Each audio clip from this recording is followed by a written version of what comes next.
She was already standing when the cameras found her. Not slowly, not reluctantly, not the way a person stands when they have been asked to.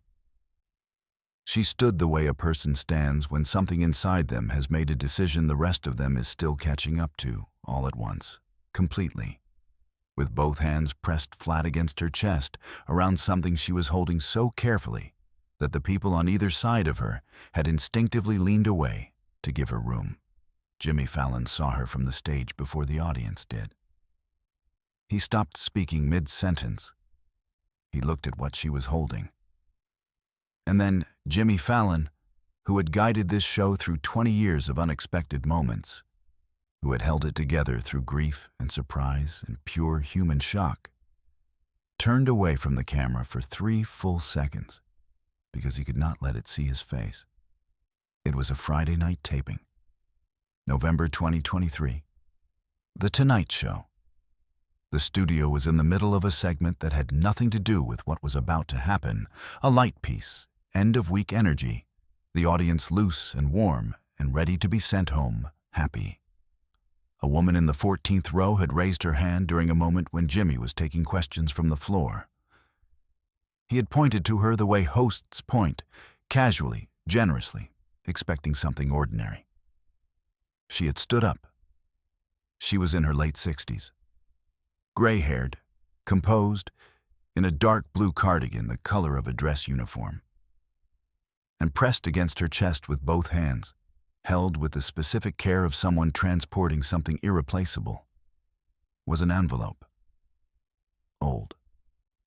The paper gone soft and slightly amber at the edges, the way paper goes when it has been handled by careful hands for a very long time.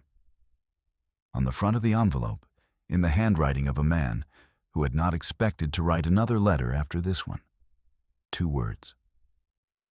For Eleanor. Jimmy Fallon had read those 2 words from 15 feet away and understood something that had stopped all the words in him. It was a Friday night taping. November 2023, The Tonight Show. The segment had been running for 4 minutes. The audience had been warm and easy all evening, the kind of crowd that arrives at the end of a week already disposed toward generosity, toward laughter, toward whatever the room offered them. Nobody had come expecting anything beyond a Good Friday night. The woman in the 14th row had raised her hand during a Q&A stretch that the producers had built into the last segment as a loose, casual runway to the end of the show. Jimmy had pointed to her the way he pointed to everyone, openly, without expectation, because the expectation was that nothing extraordinary would happen. And in this, he was wrong. Eleanor Marsh was 67 years old. She had driven from Allentown, Pennsylvania, to New York City that morning, alone, in a car she had borrowed from her daughter, because her own had needed a repair she had been putting off. She had stood in the standby line for 3 hours and 40 minutes and had been admitted to the studio an hour before taping. She had sat in the 14th row because that was where the usher had placed her. And she had watched the whole show with the focused attention of someone who was not there casually. She was there because she had made a promise. And the promise had a shape that required being in this specific room, on this specific night, holding the thing she was holding. She had brought the letter because her father had asked her to. He had asked her 43 years ago, which was the last time she saw him before he died. And she had kept the promise the way her father had kept everything, quietly, without announcement.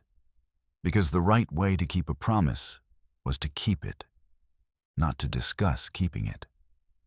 The studio had gone completely still. Jimmy was at the edge of the stage now, having walked there without deciding to, drawn toward her the way a person moves toward something that demands proximity. "What is that?" he said. His voice was careful and low. It was not quite a question. Eleanor looked at him steadily. Her eyes were dry. "My father wrote it," she said, "in 1968. He asked me to bring it somewhere that mattered." She paused. "I think this is where it matters." Jimmy looked at the envelope for a long moment. Then he looked at Eleanor. Then he looked at the audience, and the audience looked back at him, and nobody said anything at all. Then he asked her to come up. To understand what happened next, you need to understand what happened in 1968. Eleanor's father wasn't always a veteran. He was a man first, a specific, particular man, with a name and a history and a life that had its own shape before the Army gave it a different one. His name was Robert Marsh. He was born in 1931 in Scranton, Pennsylvania, the second son of a coal miner who had come from County Galway in 1911 with $17 and a trade. Robert grew up in a row house on Vine Street, 3 blocks from the mine his father worked. And he understood from the time he was old enough to understand anything that the shape of a life was determined mostly by what you were willing to do with your hands. He was not a man who talked about himself. This is important. The people who loved him understood that his silences were not absences. They were the way he was present, the way some men are present, through attention and steadiness rather than declaration. He showed up. He fixed things. He sat at the kitchen table at the end of a long day and asked about your day before he said a word about his own. He had married Eleanor's mother, June, in 1955, in a church on Linden Street that they attended every Sunday for the rest of June's life. He had 2 daughters, Eleanor, born in 1956, and her sister Patricia, born in 1958. He worked at a hardware store on Wyoming Avenue for 11 years, eventually managing it, eventually knowing the inventory well enough that he could locate any item in the building in the dark. He was drafted in 1966 at 35 years old, which was late, and which he did not complain about because complaining was not in his vocabulary in any practical sense. He told June he would be back. He told Eleanor, who was 10, that he needed her to look after her sister and her mother while he was gone, and that he would write every week. He kept both promises for as long as he was able. The letters came every 7 days for 18 months. Not long letters, not elaborate ones, but specific ones. He described the weather. He described the food. He described the men around him with the same attention he had always given to the people in his life, their names, where they were from, what they were good at. He never described the parts that were hard. June understood this was a choice he was making for them, and she honored it by not asking. In December 1967, the letters stopped coming every week. They came every 2 weeks, then once a month. The handwriting remained steady. The content remained specific. He still wrote the names of the men around him. He still described the weather. But June noticed, and said nothing to the girls about, that the sentences were shorter. That he had begun closing each letter with something he had not written before. Tell Eleanor I'm proud of her. Tell Patricia she has the best laugh in Pennsylvania. And tell yourself you are the reason I know what home means. In February 1968, Robert Marsh wrote one more letter. It was longer than the others, 4 pages, the handwriting still perfectly steady, the pen pressed a little more firmly into the paper than usual. He addressed it to Eleanor, his eldest daughter, who was 11 years old. He wrote her name on the envelope. He included with it a separate note to June, explaining only that this letter was Eleanor's, that it was to be given to her when she was old enough to understand it, and that he trusted June to know when that was. He was killed 6 days later. June received notification on a Tuesday morning in February. Eleanor and Patricia were at school. She sat at the kitchen table in the house on Vine Street and held the notification and did not move for a long time. Then she stood up, washed her face, put the notification in the drawer of her bedside table, and went to pick her daughters up from school early because she could not think of a reason for them to stay there today. She told them that evening in the living room, with both of them on the couch and June in the chair across from them, in the plain and careful language that the truth deserves when it is terrible. She gave Eleanor the letter on her 18th birthday. She said only that her father had written it and asked for her to have it when she was ready. Eleanor took it to her room and closed the door and read it alone. She read it twice. Then she folded it back into its envelope and pressed the flap down carefully and held it for a very long time. She did not open it again for 3 years. When she did, she was 21, and she read it differently. Not as a child receiving a message from a father, but as a person beginning to understand what it costs a man to write 4 steady pages when he has understood something about what is coming. Her father had not said he was afraid. He had not said goodbye in those terms. What he had done was describe her to herself.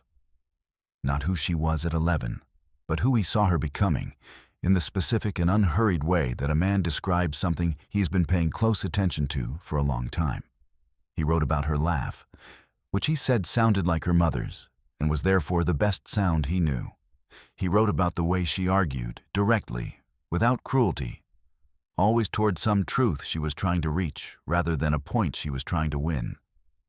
He wrote that she was going to be someone people leaned on, not because she was strong in the performing sense, but because she was steady, and that steadiness was the rarer and more valuable thing. And then, at the bottom of the 4th page, he had written a single instruction, not a request. An instruction in the particular tone of a man who is used to being clear about what he means. Take this letter somewhere that matters, Eleanor. Somewhere with people who need to be reminded that ordinary men do extraordinary things quietly, without asking for recognition, because it is simply what is required. Read it there, or don't read it. The bringing is enough. But let it be seen somewhere, someday, by someone who needs to see it. That is all I am asking. She had thought about that instruction for 43 years. She had held it through a life, through college, through marriage, through the raising of 2 daughters of her own, through the death of her mother June in 2004, through the ordinary accumulating weight of a life lived with the specific steadiness her father had seen in her when she was 11. She had brought the letter close to being taken out of the drawer a dozen times. She had always put it back, not because she was afraid of it, because the moment had to be right, and the moment kept not being right. And she had decided a long time ago that she would know when it was.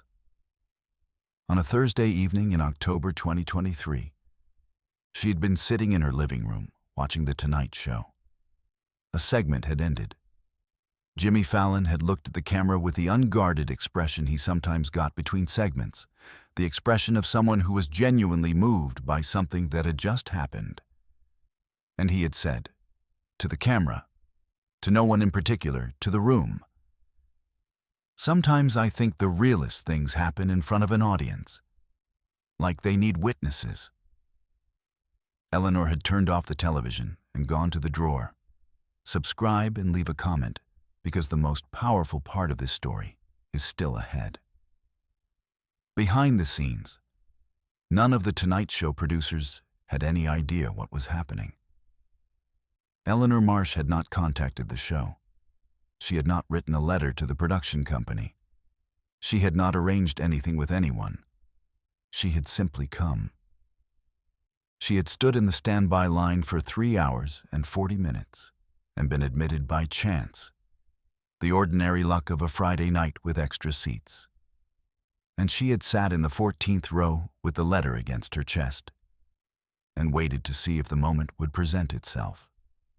When Jimmy had opened the floor to questions and pointed to her, she had stood up because it was the moment.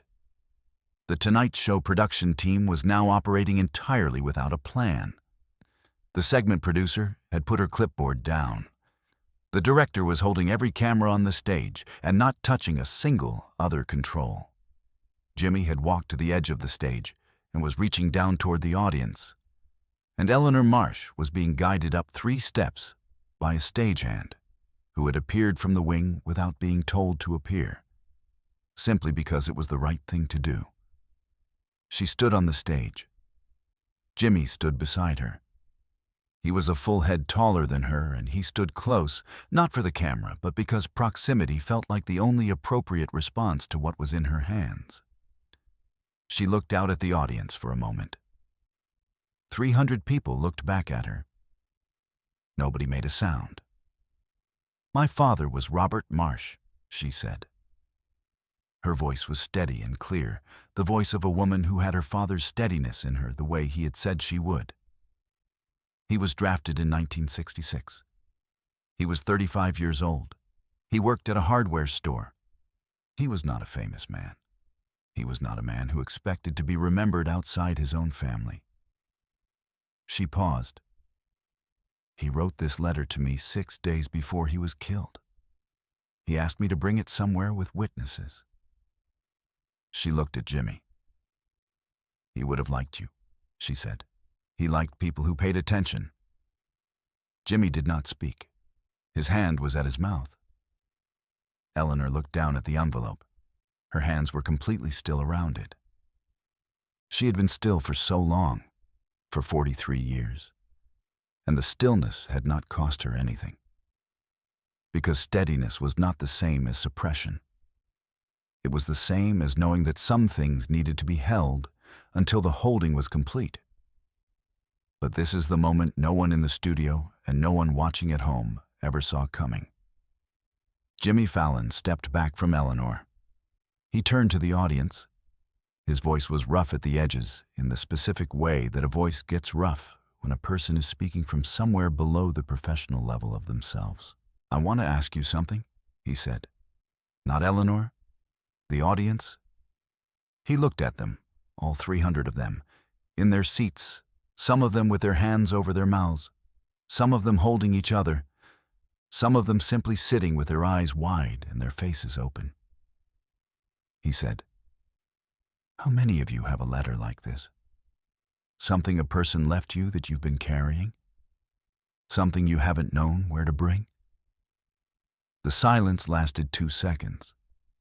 Then, one at a time, and then all at once, hands went up across the studio. Not a few hands. Dozens. A man in the 7th row with his hand raised and his eyes closed.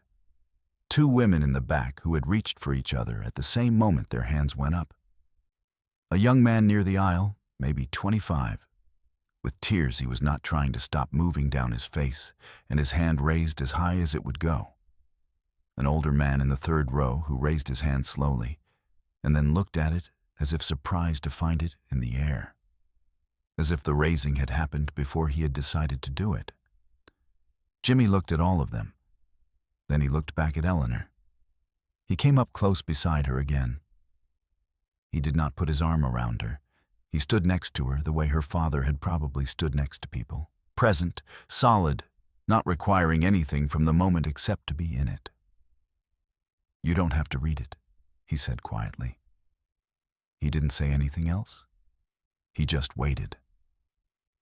Eleanor looked at the envelope.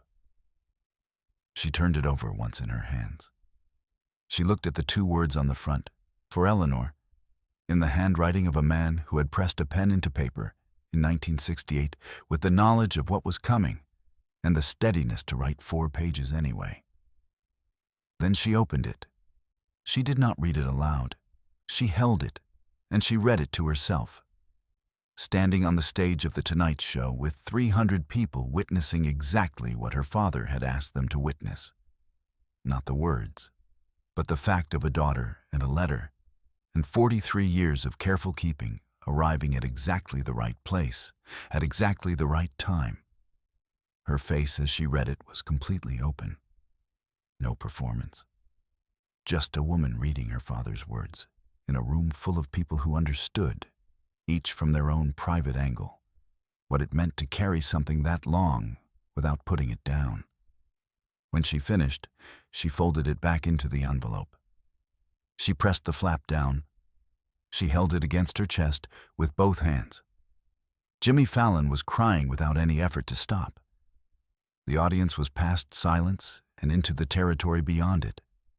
The place where 300 people become one thing, one collective held breath, one shared understanding that something real has just occurred in a world that does not always make room for real things. "He would have been proud of you," Jimmy said. His voice barely held the sentence. Eleanor looked at him directly. "He told me that already," she said. She touched the envelope once.